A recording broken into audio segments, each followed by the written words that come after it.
Hi friends, kitchen queen ಚಾನಲ್ಗೆ ಸ್ವಾಗತ. ನಾನು ಇವತ್ತು ಚೂಡ ಹೇಗೆ ಮಾಡೋದು ಅಂತ ಹೇಳಿಕೊಡ್ತಾ ಇದ್ದೀನಿ.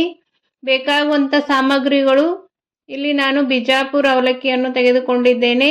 ನಿಮಗೆ ಯಾವ ಬೇಕೋ ಆ ಅವಲಕ್ಕಿಯನ್ನು ತೆಗೆದುಕೊಳ್ಳಬಹುದು. ಶುಗರ್ ಪೌಡ್ರ್, ಚಿಲ್ಲಿ ಪೌಡ್ರ್ ಮತ್ತು ಸ್ವಲ್ಪ ಕರಿಬೇವು ಸೊಪ್ಪು, ಸ್ವಲ್ಪ ಬೆಳ್ಳುಳ್ಳಿ, ಶೇಂಗಾ ಬೀಜ, ಹುರಿಗಡ್ಲಿ, ಸ್ವಲ್ಪ ಹಳದಿ, ಜೀರಿಗೆ, ಗರಂ ಮಸಾಲ, ಸಾಸಿವೆ ತೆಗೆದುಕೊಳ್ಳಬೇಕು.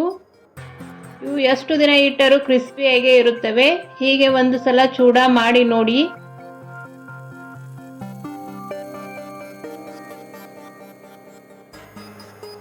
ನಲ್ಲಿಟ್ಟು ಹುರಿದುಕೊಳ್ಳಬೇಕು. ಹೀಗೆ ಹುರಿದುಕೊಳ್ಳುವುದರಿಂದ ಚೂಡ ಎಷ್ಟು ದಿನ ಇಟ್ಟರೂ ಚೆನ್ನಾಗಿ ಕುರುಕುರು ಆಗೇ ಇರುತ್ತವೆ. ಮೊದಲನೇ ಸಲ ಯಾರಾದರೂ ನನ್ನ ಚಾನೆಲನ್ನು ನೋಡ್ತಾ ಇದ್ದರೆ ಸಬ್ಸ್ಕ್ರೈಬ್ ಮಾಡಿಕೊಂಡು ನೋಡಿರಿ ಮತ್ತು ಪಕ್ಕದಲ್ಲೇ ಇರುವ ಬೆಲ್ ಐಕನ್ ಅನ್ನು ಕ್ಲಿಕ್ ಮಾಡಿರಿ. ನಾನು ಮಾಡುವ ರೆಸಿಪಿಗಳ ನೋಟಿಫಿಕೇಶನ್ ನಿಮಗೆ ಬರುತ್ತದೆ. ಹೀಗೆ ಚೆನ್ನಾಗಿ ಮೊದಲಿಗೆ ಅವಲಕ್ಕಿಯನ್ನು ಹುರಿದುಕೊಳ್ಳಬೇಕು. ಈಗ ಒಂದು ಬಾಣಲೆಗೆ ಆಯಿಲ್ ಹಾಕಿಕೊಂಡು ಅದಕ್ಕೆ 1 ಸ್ಪೂನ್ ಸಾಸಿವೆ ಹಾಕಿಕೊಳ್ಳಬೇಕು. ಈಗ 1 ಸ್ಪೂನ್ ಜೀರಿಗೆಯನ್ನು ಹಾಕಿಕೊಳ್ಳೋಣ. ಇಲ್ಲಿ ನಾನು 1 ಕಪ್ ಆಯಿಲ್ ತೆಗೆದುಕೊಂಡಿದ್ದೇನೆ. ಇವು ಅರ್ಧ kg ಅವಲಕ್ಕಿ ಇವೆ.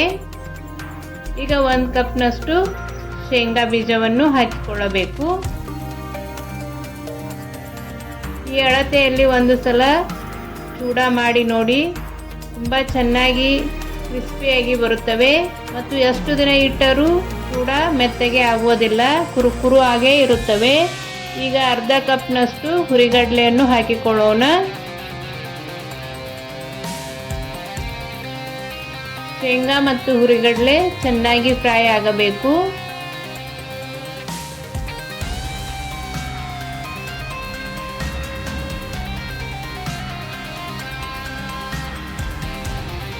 ಈಗ ಇದಕ್ಕೆ ಜಜ್ಜಿಕೊಂಡಿರುವ ಬೆಳ್ಳುಳ್ಳಿಯನ್ನು ಹಾಕಿಕೊಳ್ಳೋಣ ಮತ್ತು ಕರಿಬೇವು ಸೊಪ್ಪನ್ನು ಹಾಕಿಕೊಳ್ಳೋಣ. ನಾನು ಮಾಡುವ ಅಡಿಗೆಗಳು ನಿಮಗೆ ಇಷ್ಟವಾದಲ್ಲಿ ನಮ್ಮ ಚಾನೆಲನ್ನು ಸಬ್ಸ್ಕ್ರೈಬ್ ಮಾಡಿ, ಶೇರ್ ಮಾಡಿ, ಲೈಕ್ ಮಾಡಿ ಮತ್ತು ಪಕ್ಕದಲ್ಲೇ ಇರುವ ಬೆಲ್ ಐಕನ್ ಅನ್ನು ಕ್ಲಿಕ್ ಮಾಡಿರಿ.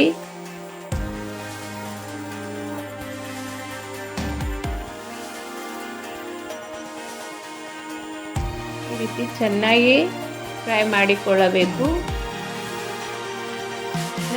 ನನ್ನ ಚಾನೆಲ್ನಲ್ಲಿ ಅನೇಕ ರೀತಿಯ ಫೆಸ್ಟಿವಲ್ ರೆಸಿಪಿಗಳು, ಸ್ವೀಟ್ಸ್ಗಳು ಮತ್ತು ಖಾರದ ರೆಸಿಪಿಗಳು ಇವೆ. ಒಂದು ಸಲ ಚೆಕ್ ಮಾಡಿ ನೋಡಿರಿ. ಈಗ ರುಚಿಗೆ ತಕ್ಕಷ್ಟು ಉಪ್ಪನ್ನು ಹಾಕಿಕೊಳ್ಳಬೇಕು. ಈಗ 1 ಚಿಟಿಕೆ ಹಳದಿ ಪೌಡ್ರನ್ನು ಹಾಕಿಕೊಳ್ಳೋಣ. ಹಾಕಿ ಚೆನ್ನಾಗಿ ಮಿಕ್ಸ್ ಮಾಡಿಕೊಳ್ಳಬೇಕು.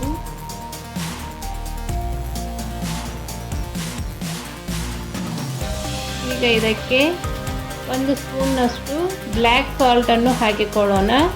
ಬ್ಲ್ಯಾಕ್ ಸಾಲ್ಟ್ ಹಾಕುವುದರಿಂದ ಟೇಸ್ಟ್ ತುಂಬ ಚೆನ್ನಾಗಿ ಬರುತ್ತದೆ. ಒಂದು ಸಲ ಹಾಕಿ ಮಾಡಿ ನೋಡಿ, ಹೇಗೆ ಬಂತು ಅಂತ ನನಗೆ ಕಮೆಂಟ್ ಮಾಡಿರಿ. ಈಗ ಸ್ವಲ್ಪ ಗರಂ ಮಸಾಲವನ್ನು ಹಾಕಿಕೊಳ್ಳೋಣ. 1 ಸ್ಪೂನ್ ಗರಂ ಮಸಾಲ ಹಾಕಿಕೊಂಡಿದ್ದೇನೆ.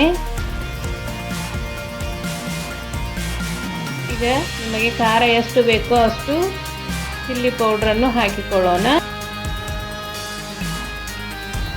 ಇಲ್ಲಿ ನಾನು 4 ರಿಂದ 5 ಸ್ಪೂನಷ್ಟು ಚಿಲ್ಲಿ ಪೌಡ್ರನ್ನು ಹಾಕಿಕೊಂಡಿದ್ದೇನೆ.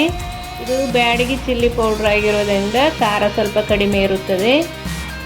ನೀವು ಚಿಲ್ಲಿ ಪೌಡ್ರನ್ನು ನೋಡಿಕೊಂಡು ಹಾಕಿಕೊಳ್ಳಿರಿ. ಈಗ ಇದಕ್ಕೆ ಅವಲಕ್ಕಿಯನ್ನು ಹಾಕಿಕೊಳ್ಳೋಣ.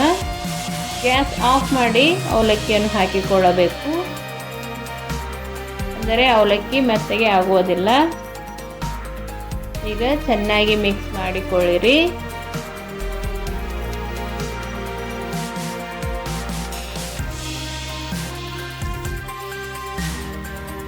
ಈ ರೀತಿ ಮೇಲಿಂದ ಕೆಳಗೆ ಚೆನ್ನಾಗಿ ಮಿಕ್ಸ್ ಮಾಡಿಕೊಳ್ಳಬೇಕು.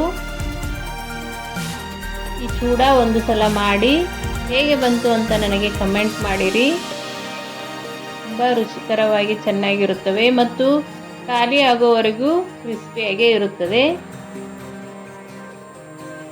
ಈಗ ಅವಲಕ್ಕಿ ಚೂಡ ಇನ್ನೇನು ಶುಗರ್ ಪೌಡ್ರ್ ಹಾಕಿದರೆ ರೆಡಿ ಆಯಿತು.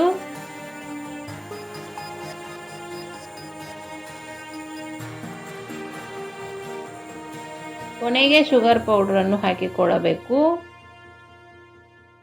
ಹಾಕಿ ಚೆನ್ನಾಗಿ ಮಿಕ್ಸ್ ಮಾಡಿಕೊಳ್ಳಬೇಕು. ಈಗ ಅವಲಕ್ಕಿ ಚೂಡ ರೆಡಿಯಾದವು.